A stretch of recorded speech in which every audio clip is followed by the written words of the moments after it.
crisis there is about to get even worse.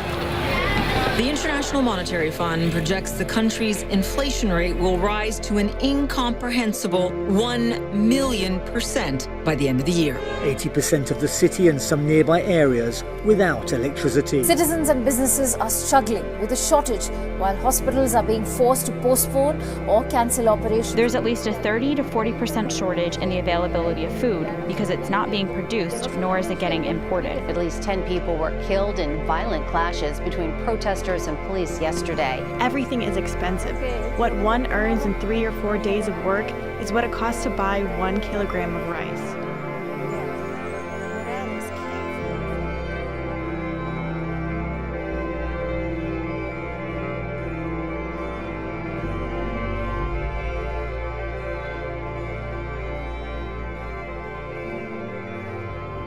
Venezuela was and is a very rich country. For many years, we enjoyed the benefits of the greatest oil reserves in the world, but to a point where not everybody in the population was necessarily seeing the benefits. And what happened was that in '98, people were fed up with the bipartisan approach, or the two parties always taking the lead in the country. And at that point, Hugo Chavez, who was a former captain in the army, was elected by the majority of Venezuelans who were fed up with what was happening up to date. La gente en general estaba brava, estaba molesta por los políticos de siempre, los políticos que prometían y no hacían nada. Y Chávez se convirtió en un voto castigo. Chávez fue el que más empobreció el país, de todos ellos. Fue el que nos hizo llegar a donde estamos ahora.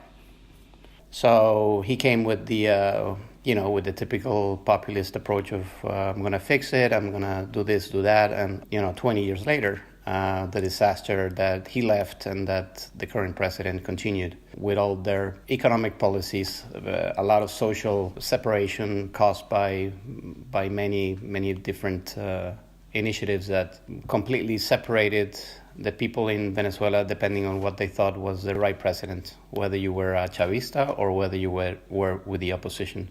Many years later, we're in a dire situation where there's no money because it's a country that depends on foreign income, and we have pretty much given all of our income to different banks and different countries, and we try to always get out of difficult financial situations by borrowing more. Hay todavía gente en Venezuela, por supuesto, que está pasando unos momentos difíciles y todavía la crisis continúa. Y va a pasar mucho tiempo para que esto termine. Bueno, personalmente nos ha afectado muchísimo a mí y a mi familia. En el año 1998, cuando ganó la presidencia Hugo Chávez, empezamos a revisar todas las opciones que teníamos para salir del país realmente. Por varias razones no los hicimos, pero cuando ya se hacía imposible la vida en Venezuela, tomamos la decisión de salir. Pasamos 2 años en España y por supuesto es una situación difícil porque dejas a tu familia, a parte de tu familia en Venezuela. Tuvimos que tomar bastante de nuestros ahorros para poder sobrevivir los primeros meses también en España y además que mover, no habiendo conseguido una estabilidad tampoco en España y luego de tener la oportunidad de venirnos a los Estados Unidos mediante la lotería de visa, tomamos la decisión de venirnos para los Estados Unidos y hacer vida aquí. Realmente la tecnología ahorita sí nos ha ayudado bastante para poder estar en contacto con nuestras familias y poder de alguna u otra manera ayudarlo. Pienso que una de las maneras más importantes de ayudar es concientizando a la gente y que informando a la gente para que sepa qué es lo que está pasando. I think the main thing we can do to help is to help the people that we care for and the people that we don't know that are struggling by sending medicines, sending food, sending money to the right organizations so that people can get help. Venezuela es el país donde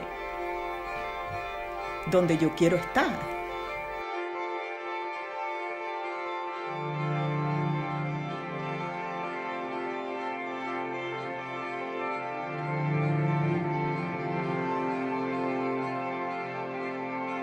Thank you.